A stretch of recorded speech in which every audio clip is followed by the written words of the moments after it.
سکتی. یہ ہمارا نظریہ آج کا نہیں ہے، 100 سال پرانا نظریہ ہے.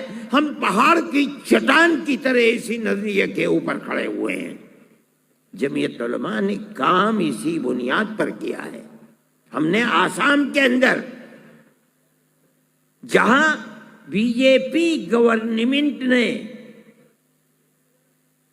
مسلمان کے پیروں کے نیچے سے زمین نکالنے کا کام سب سے پہلے کیا ہے، اس کے اندر ہندو عورتیں بھی 48 لاکھ ہندو اور مسلمان عورتیں تھیں جن پر نیشنلٹی کے سلسلے میں تلوار لٹکی ہوئی تھی.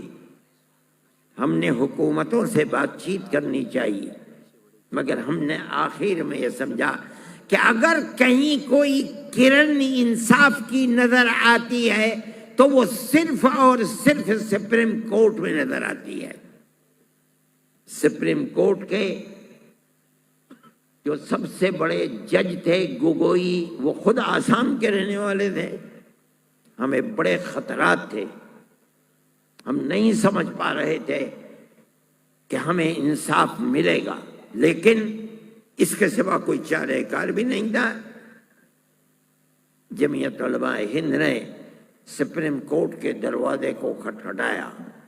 تنہا مسلمان عورتوں کے لیے نہیں، اگر 48 لاکھ کے اندر 28 لاکھ مسلمان عورتیں تھیں تو 20 لاکھ اس کے اندر ہندو عورتیں بھی تھیں.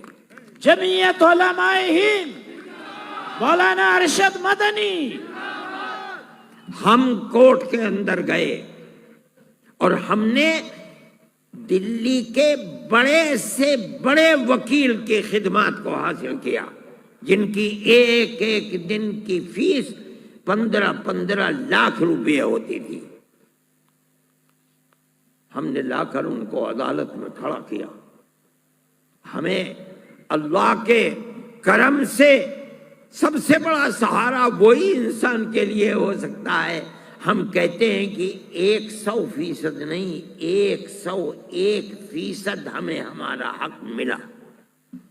جمعیت علماء ہند کوئی ایسی جماعت نہیں ہے کہ جو تنہا مسلمانوں کے لیے کام کرے، ہندوؤں کے لیے نہ کرے. ہم جو کام کرتے ہیں مذہب سے اوپر اٹھ کر کہتے ہیں. ہمیں یہ حق حاصل ہے کہ ہم آج بھی برادران وطن کو دعوت دیں، کہیں آؤ اس گھڑی کے اندر تلوار تنہا مسلمان پر لٹکی ہوئی نہیں ہے، جس طرح مسلمان پر لٹکی ہے دلتوں کے اوپر بھی اسی طرح لٹکی ہے. ہمارے ساتھ آؤ، کھڑے ہو. ہمیں اس کی خوشی ہے کہ ہندو اور ہندو پارٹیاں بھی اپنے نظریے کو تبدیل کر رہی ہیں، ہمارے ساتھ آ رہی ہیں. ہم یہ سمجھتے ہیں کہ مستقبل کے اندر ملک کے لیے یہ ایک بہترین راستہ ہے. آج نہیں تو کل، کل نہیں تو پرسوں اگر یہ دو طاقتیں مل جائیں گی، گورنمنٹ کو پیچھے ہٹنا پڑے گا، ہٹنا پڑے گا. ہندو مسلم اتحاد زندہ باد، ہندو مسلم اتحاد زندہ باد، زندہ باد. ہم نے جو کام کیا ہے جمعیت علماء نے وہ مذہب سے اوپر اٹھ کر کیا ہے.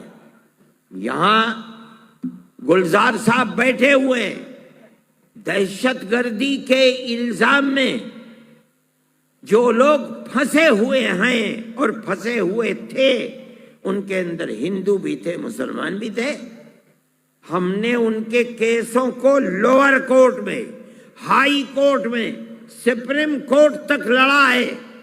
وہ بھی تھے کہ جن کو عمر قید کی سزا ملی تھی، ان میں وہ بھی تھے جن کے اوپر لوور کورٹ اور ہائی کورٹ میں پھانسی کی سزا دے دی گئی تھی. جمعیت علماء ہند نے ان کے کیسوں کو لڑا ہے. اس کے اندر ہندو بھی ہیں، مسلمان بھی ہیں، اور آج بھی ہم ان کیسوں کو لڑ رہے ہیں. جمعیت علماء کی نظر کے اندر مذہب کی بنیاد کے اوپر کوئی تفریق نہیں ہے. ہم نے ابھی پچھلے دنوں سیلاب کی زد میں کیرلا کے اندر آنے والے لوگوں کے لیے مکانات بنائے. ایک مکان 4 لاکھ روپے میں. ہم نے تنہا مسلمانوں کے مکان نہیں بنائے. مرمت ہم نے تنہا مسلمانوں کے مکانات کی نہیں کرائی. مرمت جن مکانوں کی ہوئی ہے ان میں ہندو اور عیسائی زیادہ ہیں، مسلمان کم ہیں. جن مکانوں کو ہم نے بنایا ہے ان کے اندر ہندو بھی ہیں، مسلمان بھی ہیں. مصیبت مذہب دیکھ کر نہیں آتی، مصیبت آئی ہے ہمارا مذہبی فریضہ ہے مسلمان کا. میں کہتا ہوں مذہبی فریضہ ہے. قرآن و حدیث کی تعلیم ہے کہ ہر مصیبت میں پھنسے ہوئے انسان کی مصیبت کو دور کرنا مسلمان کا فرض ہے، چاہے مذہب کچھ بھی ہو. نہیں، مسلمان اور انسان ہی نہیں، اگر کتا اور بلی بھی کسی مصیبت میں پھنسی اس کی مصیبت کو دور کرنا بھی اجر و ثواب کا کام ہے. میرے بھائی، جمعیت علماء کا یہ کردار ہے.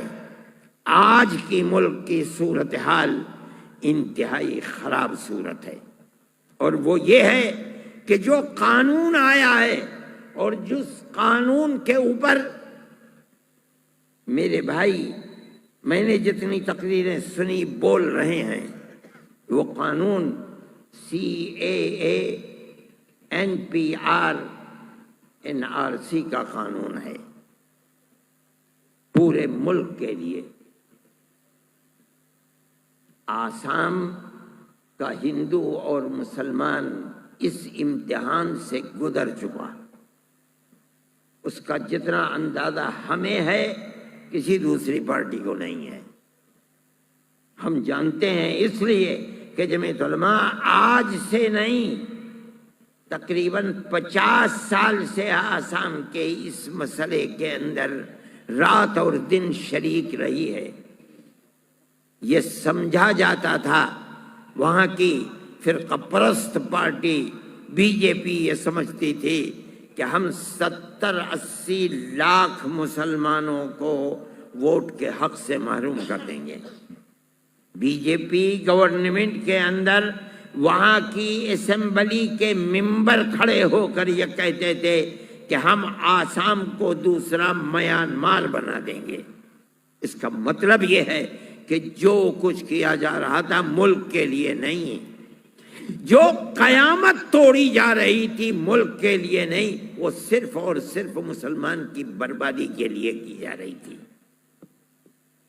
جمعیت علماء ہند نے اس کے کیسوں کو لڑا، اور اب وہ 70-80 لاکھ سے گھٹ کر کے مسلمان صرف 5-5.5 لاکھ اور ہندو تقریباً 13 لاکھ کے قریب رہ گئے ہیں.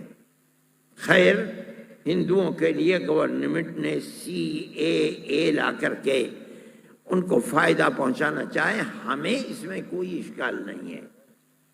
اگر گورنمنٹ کسی کو کسی بنیاد کے اوپر شہریت دیتی ہے، ہمیں کیا اس کے اوپر اشکال ہے؟ ہمیں تو کوئی تکلیف نہیں، درد نہیں ہے. لیکن اس کا یہ مطلب نہیں ہے کہ صرف مذہب کی بنیاد پر آپ وہ مسلمان جس کے باپ دادا ہزاروں سال سے اس ملک میں رہتے اس کو نیشنلٹی کے حق سے محروم کر دیں.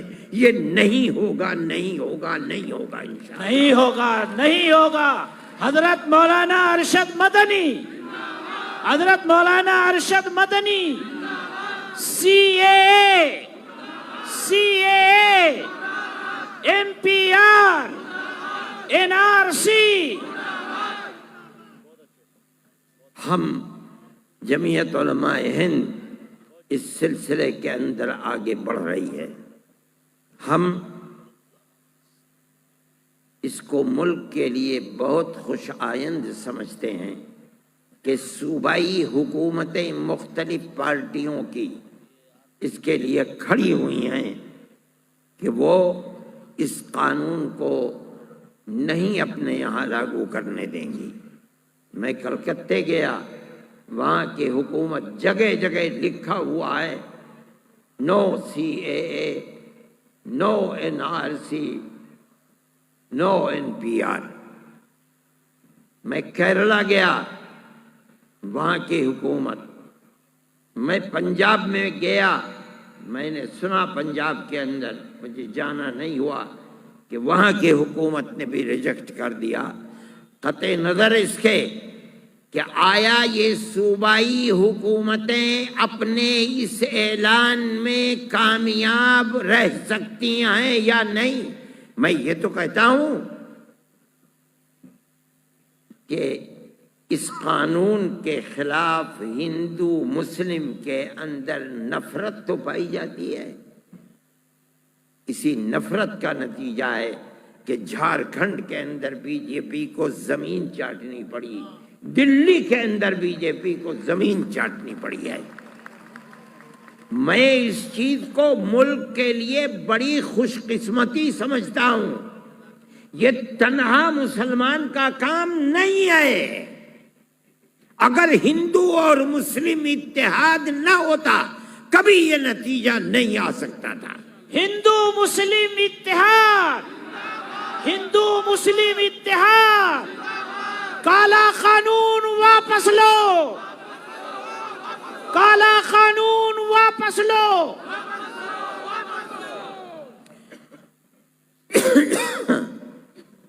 میں اس چیز کو ملک کے لیے، جمعیت علماء ہند اس چیز کو ملک کے لیے انتہائی خوشائند سمجھتی ہے۔ BJP نے جھارکھنڈ میں اور دلی کے اندر اپنی ساری طاقت لگا دی۔